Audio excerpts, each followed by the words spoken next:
किसने सोचा था कि 2003 के एफ्रो एशियन गेम्स के हेप्टैथलॉन इवेंट में गोल्ड मेडल जीतने वाला एथेंस गेम्स के जब आपका ओलंपिक्स इवेंट चल रहा होगा तो उसके साथ कुछ दुर्घटना होगी। दोस्तों, हम बात कर रहे हैं अपने ही भारत के जे शोभा जो हेप्टैथलॉन इवेंट में पार्टिसिपेट करती थी। जिन लोगों को नहीं जानकारी, मैं उन्हें बता दूं कि हेप्टैथलॉन इवेंट में आपके टोटल 7 इवेंट होते हैं, जिसमें आप javelin throw, 100 metre hurdle, 200 metre का रेस, 800 मीटर का रेस और आपका long jump, short jump, shot put, ये सब आते हैं। उस इवेंट में पार्टिसिपेट कर रहे थे। 2003 के एफ्रो एशियन गेम में उन्होंने गोल्ड मेडल जीतकर पूरे भारत देश का मनोबल ऊपर उत्साहित बढ़ा रखा। दोस्तों, इस इवेंट में क्या होता है कि हर खिलाड़ी को ये सातों के सातों इवेंट में पार्टिसिपेट करना होता है और हर इवेंट में उनके कुछ पॉइंट्स मिलते हैं और सारे पॉइंट्स को मिलाकर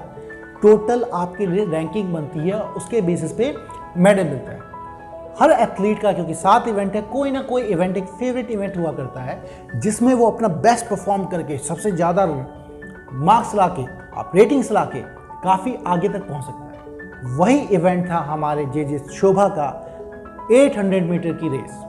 लेकिन 800 मीटर की रेस दोस्तों जेवलिन थ्रो से बाद की रेस थी, आखिरी रेस थी। जैसे ही जे शोभा ने जेवलिन थ्रो फेंका, जैसे ही उस पर वो लगाया, वो गिर गई, उनके पैर में मोच आ गई और वो दर्द से वहीं पे कर्राहने लगे। हर किसी को उम्मीदें थी अपनी भारत की इस एथलीट से कि ये बहुत अच्छा करेंगी, बहुत कुछ मेडल लाएंगी। लेकिन वहीं जहां 50 मिनट बाद 800 मीटर की रेस होने वाली थी, वो वहीं पे चोटिल पड़ी थी।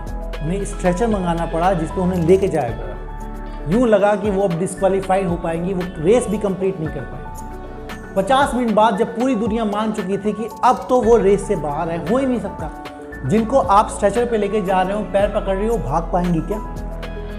लेकिन दुनिया तब स्तब्ध रह गई जब रेस में 50 मिनट बाद देखा कि पट्टी बांधे हुए वो स्त्री जे शोभा जी वहाँ पे खड़ी हैं अपने रेस के साथ, अपने रेस के लिए। क्योंकि उनका कहना था, मैं अपने नाम के साथ कभी डिस्क्वालीफाई नहीं लगाना चाहती थी, मैं भागना चाहती थी, मैं जीतना चाहती थी। वो यूँ कहती हैं कि शुरू के 200 मीटर की रेस जब मैं भागने लगी तो मुझे बहुत ही दर्द हो रहा था, बहुत पेन में, बहुत पीछे थी। आप उस वीडियो को देख के भी समझ सकते हैं दोस्तों कि कितना पीछे थी वो। और दर्द से कराहती हुई महिला जब भाग रही है, सब आगे निकले जा रहे हैं, पर साथ में उन्होंने ये भी कहा, लेकिन पता नहीं क्या 200 मीटर जैसे ही पार करने के बाद मुझ में जैसे कोई मैजिकल शक्ति आ गई। मेरा हौसला और बढ़ गया और मुझे लग ही नहीं रहा था कि मेरे पैर में दर्द है। दोस्तों, भागी बहुत तेज, इतना कि वो जो 800 मीटर का रेस था उसमें वो 3rd आई। हालांकि वो पूरे के पूरे इवेंट में, हेप्टैथलॉन में 11th रैंकिंग आई, लेकिन वो रेस में डिस्क्वालीफाइड नहीं हुई, वो उस इवेंट में पार्टिसिपेट किया।